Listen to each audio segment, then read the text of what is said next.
The Illuminate Arts and Faith Conference in Chattanooga, Tennessee wants to help you find your tribe.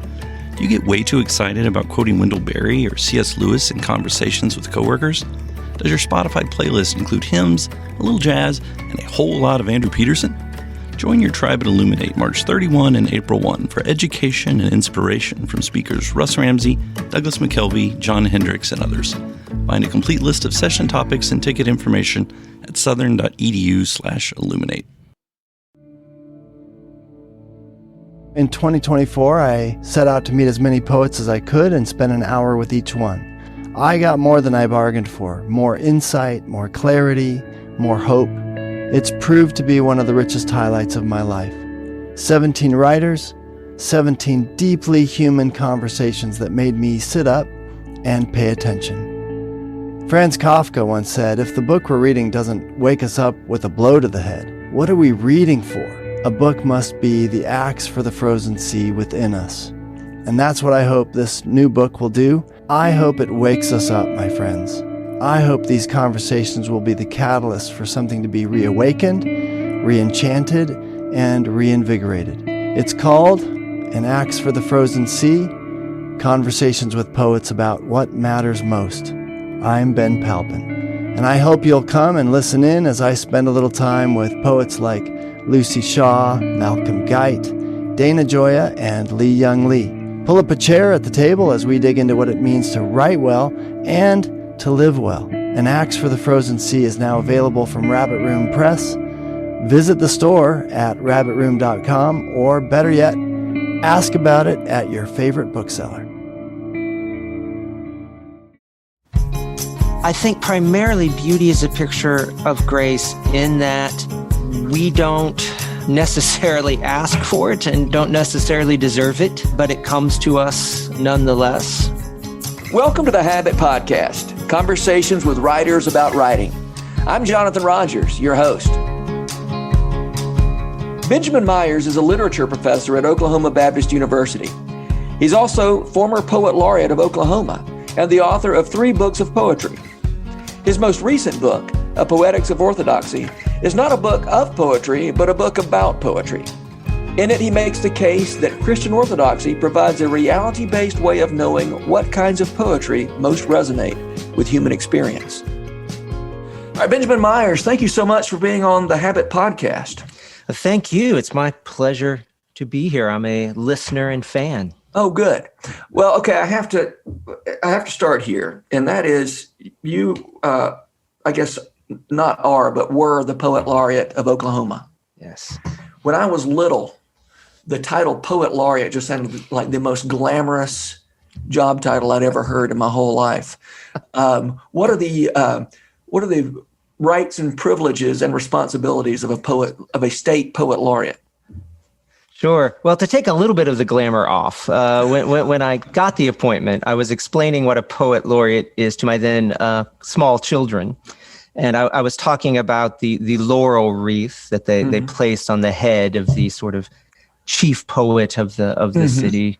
Yeah. And my daughters pipe up and one says, oh, good, Daddy, it will hide your bald spot. Oh, gosh. So sort of took me down a notch right from the beginning of the thing. Mm-hmm. But the job was basically to promote the art of poetry in the state of Oklahoma. So I gave a lot of workshops, going around and encouraging kids in school, retired people, community groups in the writing of poetry and the reading of poetry, and then a few talks on the art in Oklahoma, on the history of poetry, that sort of thing. Yeah. Well, between when I think of Oklahoma poetry, I think about cowboy poetry, and I think about a few excellent country songwriters, from Oklahoma. But I've also read your book of poetry, Black Sunday, which I just really loved. And I mean, talk about earthy poetry, and we'll get into this topic here in a minute, but the earthiness of that, of those poems, certainly, which literally are about dirt and what happens when the dirt blows away and blows up. And, it was we were discussing a minute ago before we started recording. Almost every poem in that collection involves the word dust or earth or dirt. All right. Yeah. Well, thank you for that. Yeah. When I became laureate, I felt almost a sort of duty to write about the Dust Bowl. It's sort of what the Trojan War was to the Greeks of Homer's time. The Dust Bowl is to Oklahomans. Yeah. So it felt like a subject I had to address in a way. Yeah. Well, I really loved that collection of poems, Black Sunday. So you in the voice of 4 or 5 characters, it's just a sonnet cycle about the Dust Bowl. Is that a fair assessment of summary? That is a fair assessment. For that book, I wanted to do something in the voice of someone else. I'm sure I'll return to the anecdotal sort of personal poetry that is common, but I was a little sick of myself at that point. wanted to write about somebody else, so I tried to get into the head of some characters. Yeah. Well. Okay. So, as I said, very earthy poetry that doesn't float off into abstraction, really ever. I'm happy to report. So that'll be our entree into the book I really want to talk about, and that is A Poetics of Orthodoxy. Which in these books, one came out in 2019, one came out in 2020. Is that right? Yes. And so, A Poetics of Orthodoxy. Can you just give, like, when people ask you what this book is about, what do you tell them? Yeah, well, this book really came out of my teaching creative writing in the Christian liberal arts context. When I first started teaching creative writing, I was telling my students all the things I've learned from a lifetime of reading and taking classes, that they need solid images, that they need evocative metaphors, and I was giving them all these sorts of things on a to-do list in a good poem. But my students were so smart that they asked me, why? And so I'd say, make sure you have solid images in your poem. And they would say, why? And so I had to come up with an answer. And I knew really there were 2 ways one might, in the world we live in, ground an answer like that, either scientifically or theologically. And lacking science credentials even more than theological credentials, and believing that ultimate things are first things. I grounded it in theology, and so it's my attempt to answer theologically the question: what makes a good poem good? So, and I'm gonna quote from you here. You say, "I argue for orthodoxy not as an arbitrary standard for poetic achievement, but as a reality-based way of knowing what kinds of poetry, what poetic characteristics most resonate with true human experience." Yeah. Reality-based, that phrase jumped out at me. Reality-based way of knowing what resonates. Yeah. Tell me about that. My idea was that, my thought was that orthodoxy, the basic Christian truth, tells us, we might say, the way it is. This is the world we live in. This is what a human being is. This is what a human being is in relation to God. This is what to expect from human life. All those aspects of the basic biblical doctrine. And so what resonates with us artistically should resonate with that biblical doctrine, that who we are is revealed to a great extent to us through Scripture, and that the art that speaks to us will speak to us in those terms. Yeah. So your remarks here remind me of Dorothy Sayers, The Mind of the Maker. She's reflecting on Aristotle and Aristotle's poetics, and she says, in essence, it's not that he's making up these arbitrary rules that people need to follow. It's that he has observed what works and what doesn't work. Yeah, that That's exactly right. It's experience based, Yeah. which is really the way I knew most of this first. I knew Right. I loved a poem with a solid image. I knew I loved a good evocative metaphor. Mm-hmm. And then the question was just sort of to work backwards from there to figure out why. Why does it appeal so much? Right. And as people,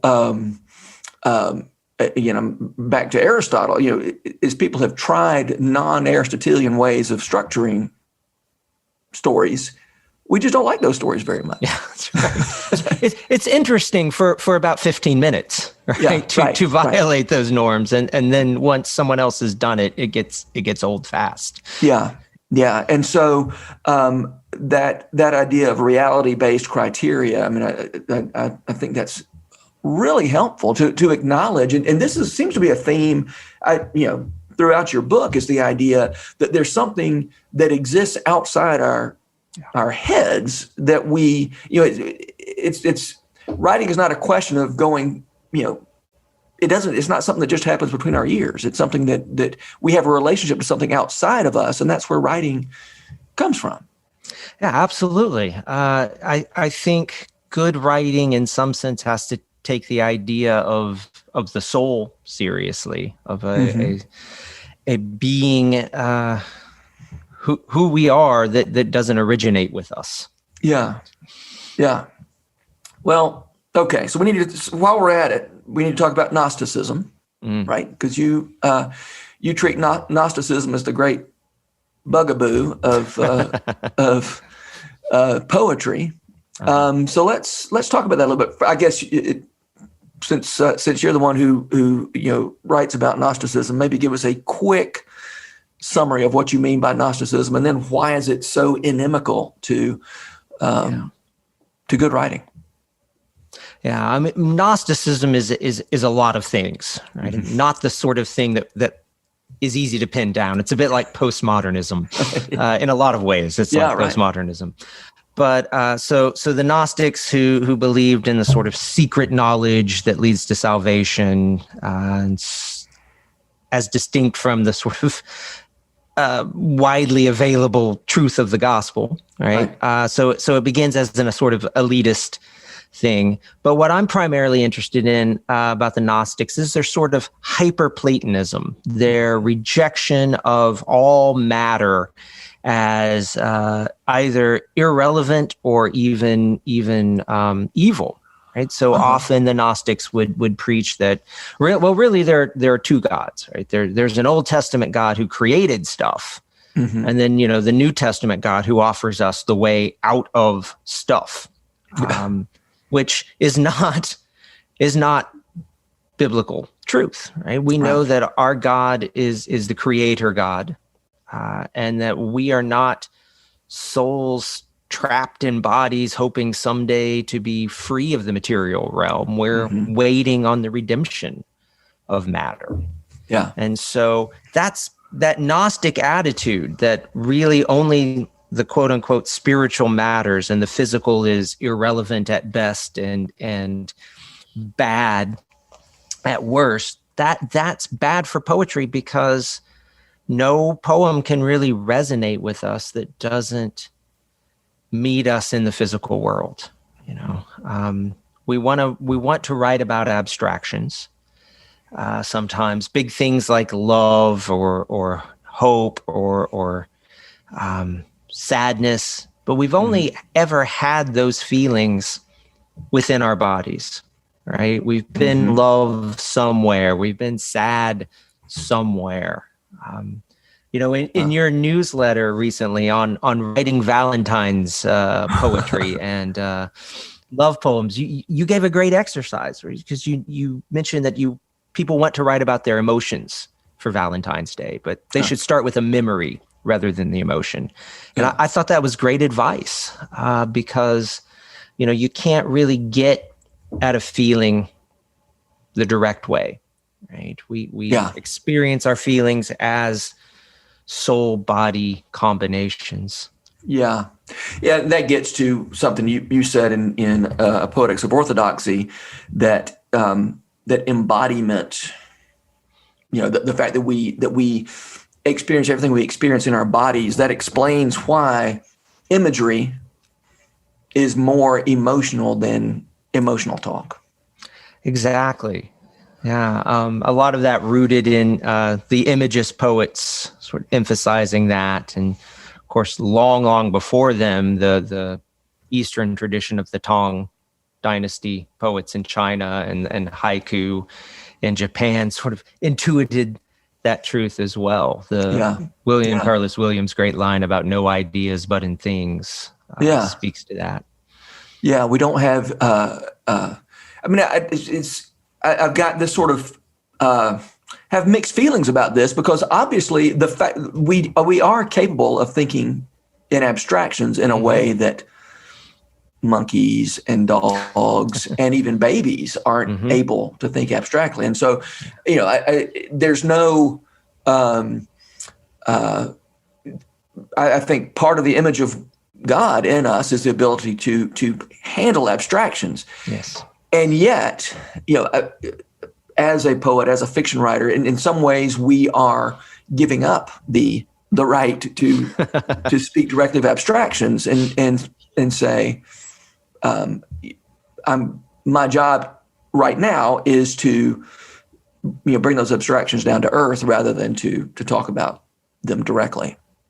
Yeah, I think that's right. Abstractions are important, and I, in our liberal arts education where I teach a lot of philosophy as well, and happily deal in abstractions when doing so. But the task of the artist, I think, is different, and I think it's important to understand it's not really an abandonment of these abstract concepts, but an attempt to embody them, right? So we don't want to run in the opposite direction of the Gnostics and go too far, right? So in Oklahoma, we might say there's a ditch on either side of the road there, and you want to go down that middle of ideas in things when writing. Yeah.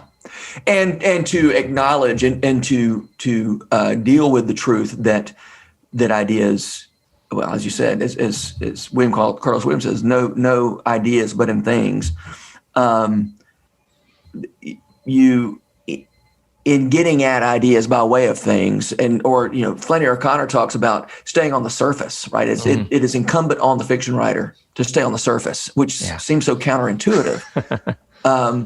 But the surfaces are what we have to work with as fiction writers, as poets. Yeah, I think that's true. And I think it's through encountering the surface that you can come to sense the depths beneath it. That it's very hard in a poem to have an authentic sense of transcendence without first encountering the physical world. Yes. This idea of the transcendental sign, that the things in this world point beyond this world. That idea was so important to Augustine, for instance. Yeah.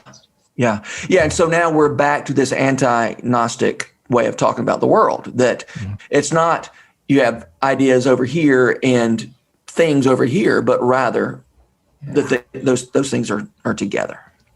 Right. Exactly, which of course brings us right to thinking about the incarnation and who Christ is. Yeah. Well, as you may know, this is a hard-hitting podcast, and so I've got one thing I gathered from your book is that you believe in reincarnation. So could you explain yourself? Yes, I'm going to quote you. Good before my college board. Yeah, you say good poetry is reincarnation. I mean, that's that's right. No one's prepared for the Inquisition is what I've heard. But That's right. I'll do my best. So obviously I don't mean reincarnation in the sort of mystical or Eastern or New Age sense. So I'm not claiming I was once an Egyptian princess or anything like that. Okay. But I'm sort of riffing on the great intellectual historian and philosopher Charles Taylor there. who talks about Christianity in the modern age going through a process of excarnation, sort of separating out spirit from body. So a sort of hidden Gnosticism in the church. And so when I say reincarnation, all I really mean, though it is a kind of cheeky way to put it, all I really mean is returning to the body, right? Returning to the body, fighting off that sort of Gnostic tendency to separate out spiritual experience and physical experience. Oh, okay. All right. Well, I'm glad you explained yourself. Yes. I thought we were about to have a controversy. Speaking of Charles Taylor, where do you go for Charles Taylor? I mean, that's a big thing a big chunk to bite off. So yeah. What's an entry point for Charles Taylor and his thinking? If somebody is interested in Taylor's work, but hesitates to dive into, very understandably hesitates to dive into the 3,000-page tome, James K.A. Smith has a great little book, How to Not Be Secular, I believe is the title. That is a good introduction. How Not to Be Secular. Yeah, I think that's it. Yeah, How Not to Be Secular. That's a really good introduction to Taylor's thought. Also, my colleague at OBU, Alan Noble, has a wonderful book called Distracted Witness that sort of makes a practical spiritual application out of Taylor's work. Okay. Good to know. All right. Let's talk about beauty. Like I said, I want to talk about your whole book, but we'll just cover what we can cover. And so you talk about the idea that beauty is a picture of grace. I want to hear more about that. Yeah. I think primarily beauty is a picture of grace in that we don't necessarily ask for it and don't necessarily deserve it. Yeah. But it comes to us nonetheless, right? Yeah. This sort of idea of common grace that God, there are certain gifts God has given all human beings, so we can all on a nice snowy day like this walk to the window and look out at the fallen snow and sense something there that is a gift, that is pure grace. Yeah. I think, unfortunately, beauty is also like grace in that we can grow resistant to it. We can grow hesitant or indifferent to receive the gift. Yeah. Well, now I can't remember where I read this, but of the big three, truth, goodness, and beauty, truth and goodness are things we strive after. That they're out there that we go after, and then but beauty is something that comes to us. Does and that may not be. I may be overstating the case, right? Because there are certainly ways that truth and goodness come to us too, but nobody is. The way we think about beauty, and I think one way that it feels so much like grace is, it's outside of us, and it comes to us. And we respond to it, and there's nothing to do but respond to it. I don't know. Yeah. Again, I may be overstating the case, and a more properly philosophical approach to this, I may be wrong, but that seems interesting to me. That when you think about truth, you're telling the idea is I go after truth, and when it comes to goodness, I need to be good. But when it comes to beauty, that's not a matter of something that I have to then go, I have to become more beautiful. It's really about that coming to me. I think that's a great insight. Yeah. I mean, there have been those times when truth has knocked me on the head or goodness has come along and ambushed me in some sense, but far more often I have found those are things that need to be sought out, whereas beauty is there. And I think that's why so many in the church historically, and I think there's a return to this in some parts of the church today have seen that beauty can be an entryway to truth and goodness, that there's a kind of apologetics of beauty, that we shouldn't be afraid to let beauty woo us for truth and goodness. Yeah. And I think especially interesting, and you touched on this in your book, is this idea that yes, there's a subjective, more or less by definition, there's a subjective aspect to beauty. I respond to that. I have feelings about beauty, and yet it is a response to something that's outside me. So to say that beauty is in the eye of the beholder is in one sense, okay, sure, because it is my eyeballs that receive the beauty, and I do respond to it, but it's outside me. And it's this dance between the objective and the subjective that feels like a very relevant truth or analogy or something to much bigger things than it's like it's a secret to the universe or something. This connection between the subjective and the objective in beauty. Yeah, I think that's wonderful. I think of beauty again in that Christian Platonic sense of the transcendental. So it's not just that God makes beautiful things; it's that ultimately God is beauty, and so all beauty we encounter in the earth is a reflection of him. And so in that sense, it can't be any more subjective than truth.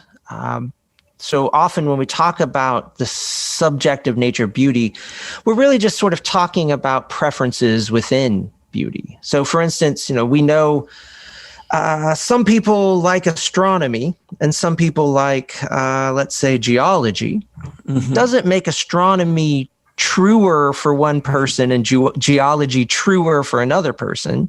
There's just a preference there. So maybe you really enjoy encountering beauty in Bach, and I really enjoy encountering beauty in Dante.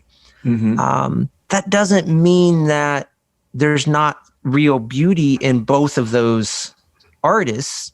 It just means we're responding to the beauty that is there in a slightly different way. So I think you're right. That sort of dance of the subjective reception to the objective reality is a good way to think about it. Yeah. I think in all, for me, I'm always thinking about writing, and but for all art forms, I think it's so important that we sort of acknowledge. You wrote about the Dust Bowl, and there were some facts out there that you didn't invent about the Dust Bowl, and yet every one of those poems is about the subjective experience of those facts. Right? And so there isn't any that those poems couldn't have happened without the objective facts of the Dust Bowl, and they also couldn't have happened without the subjective experience of those objective facts. And so we can talk about being subjective without being in fear of floating off into moral relativism or whatever. That's right. It's a personal encounter, but it's a personal encounter with reality, and that's really where art happens. That's it. Yeah, love it. A personal encounter with reality. I'm going to write that down right now. Give me a second. I'm writing this down.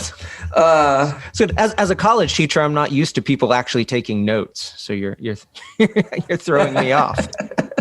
Yeah, right. I had to wake up this 8 a.m. class.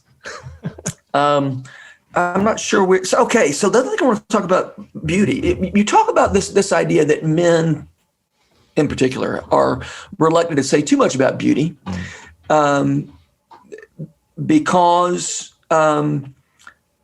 I don't know if this is relevant to say it's men or not, but beauty makes us aware of something small in us, and there's something about vulnerability related to our encounter with beauty. So can you tell me more about that?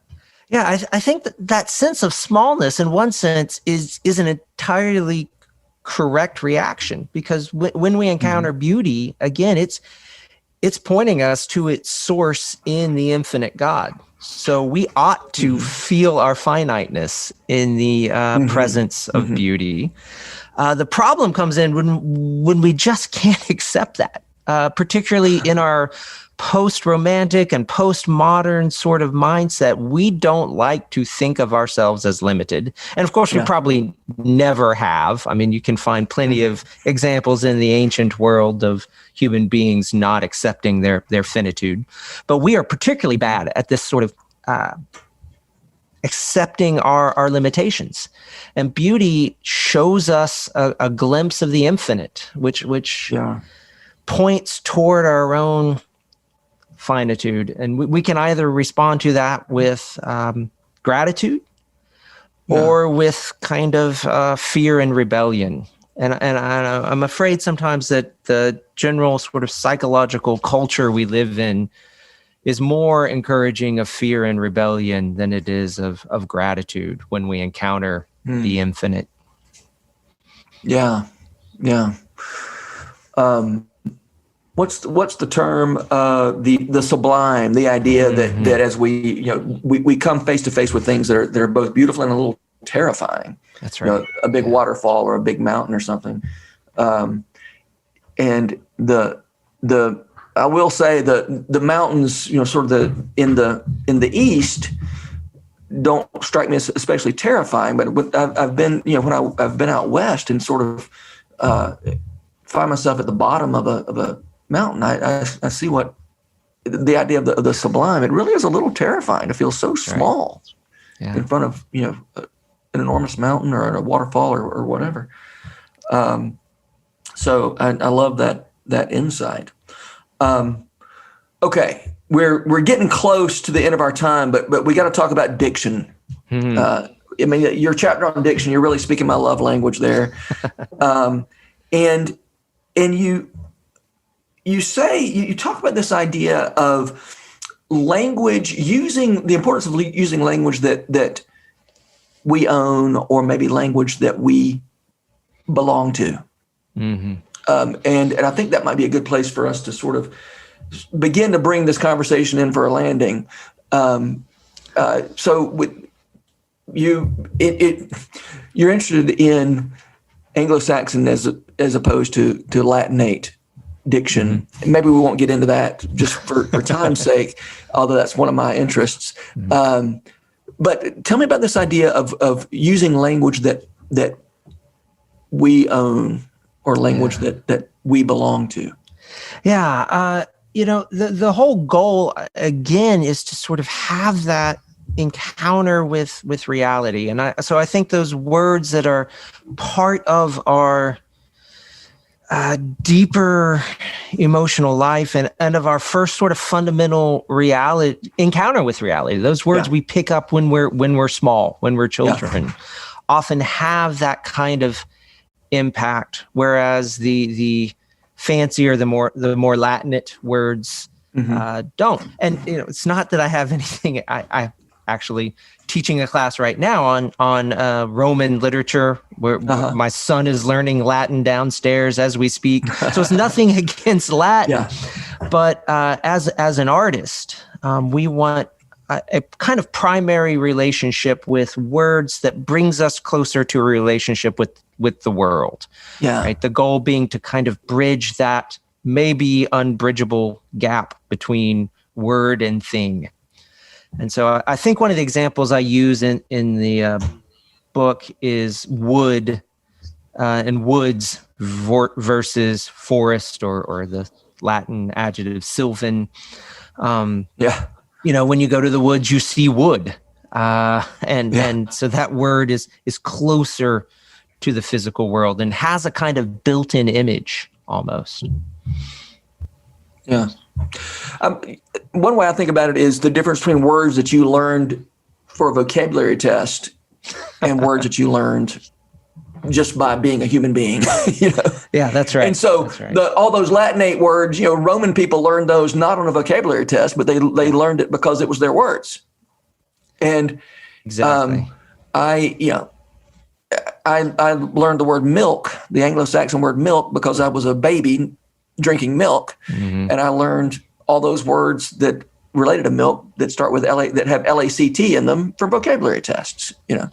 Right. That's right. Yeah. And so for us, because of that infant experience, milk is a thing, right? Whereas all the other words are a concept. Lactose is a thing, but it's more for my purposes, more of a concept than a thing. Now we have to be careful because flour. I don't know any good Anglo-Saxon words for flour. Flour is a Latinate word.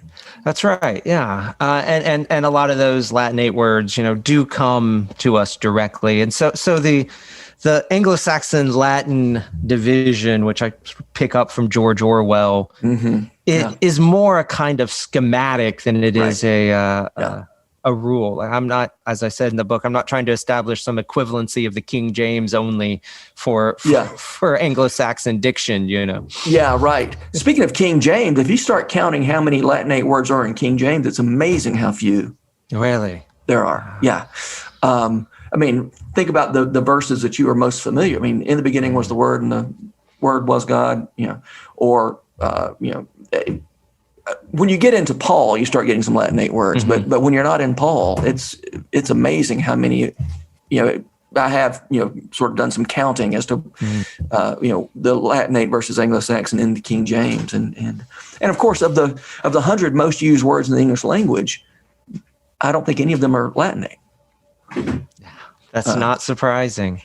Even though if you count in the dictionary something like 60%, 70%, somewhere along in there of the words derived from Latin, but the ones we use the most often are not.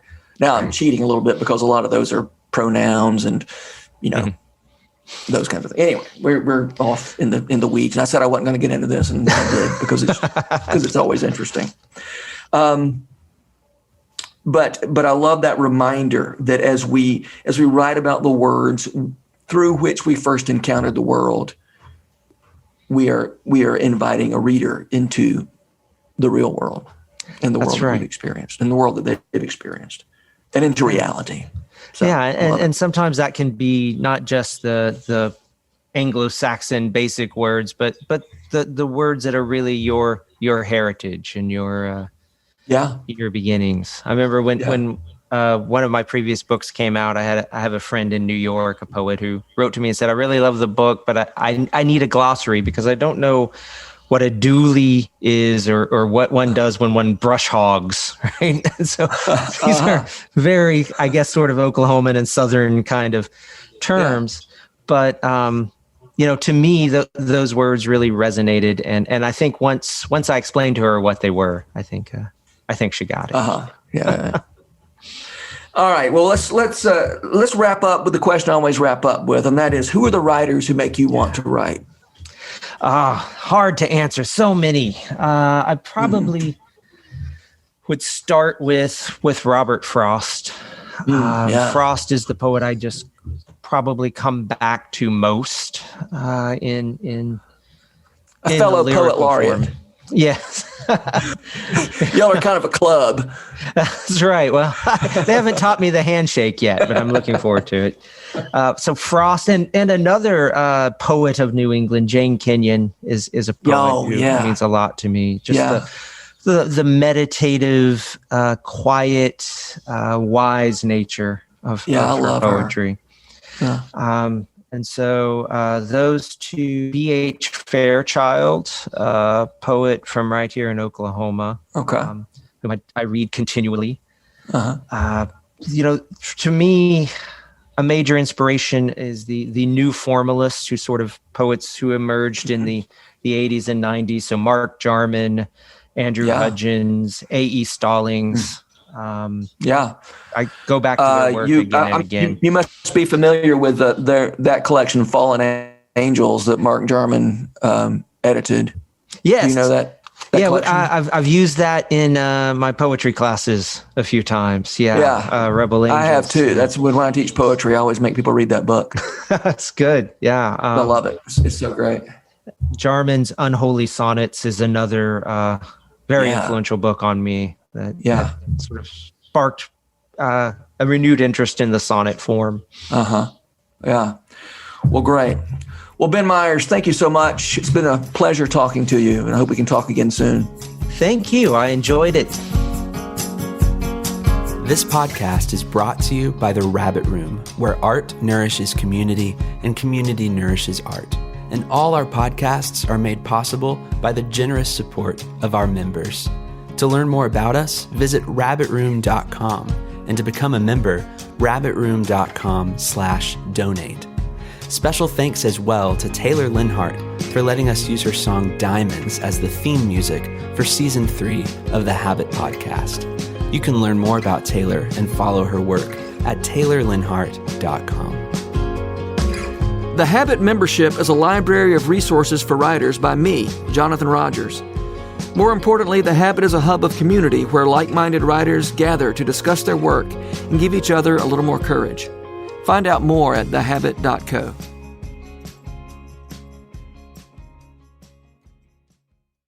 If you've enjoyed this podcast episode, consider joining the Rabbit Room membership. Your membership helps sustain this community, funding everything from publishing and podcasts and theater productions to events and programs that support artists who create with a Christ-centered vision. We'd love to have you on board. Learn more at rabbitroom.com/member.